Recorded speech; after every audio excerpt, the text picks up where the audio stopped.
বিশ্বকাপ এলেই আলোচনায় আসে ফুটবল পরাশক্তি ফ্রান্স। দুইবারের বিশ্ব চ্যাম্পিয়ন দেশটি যেমন ফুটবল, শিল্প, সাহিত্য ও ফ্যাশনের জন্য বিখ্যাত, তেমনি আধুনিক ও বিজ্ঞান মনস্ক সমাজ হওয়া সত্ত্বেও আজও সেখানে টিকে আছে শতাব্দী প্রাচীন নানা লোকবিশ্বাস এবং কুসংস্কার। ফ্রান্সের সবচেয়ে পরিচিত বিশ্বাসগুলোর একটি হলো রুটি কখনো উল্টো করে টেবিলে রাখা যাবে না। মধ্যযুগে মৃত্যুদণ্ড কার্যকরকারী জল্লাদের জন্য আলাদা করে উল্টো রুটি রাখা হতো। সেই ইতিহাস থেকেই জন্ম নিয়েছে বিশ্বাস উল্টো রুটি দুর্ভাগ্য ডেকে আনে। আয়না ভাঙলেও নাকি 7 বছরের দুর্ভাগ্য নেমে আসে। আবার খাবার টেবিলে লবণ ছড়িয়ে পড়াকে অনেকে অশুভ সংকেত মনে করেন। প্রচলিত রীতি অনুযায়ী দুর্ভাগ্য এড়াতে ডান হাতে সামান্য লবণ তুলে বাম কাঁধের উপর দিয়ে ছুঁড়ে ফেলা হয়।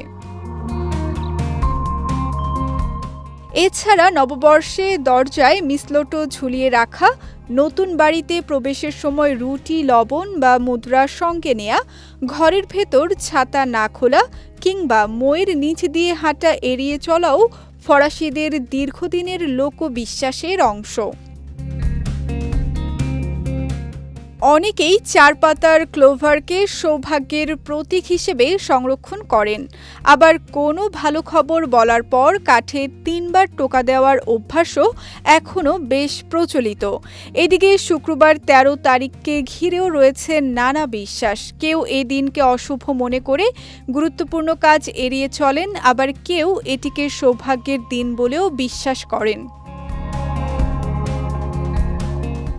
যদিও আধুনিক ফ্রান্সে এসব বিশ্বাসের প্রভাব আগের তুলনায় কমেছে, তবুও অনেকের কাছে এগুলো অন্ধবিশ্বাস নয়, বরং পারিবারিক ঐতিহ্য ও সাংস্কৃতিক উত্তরাধিকার।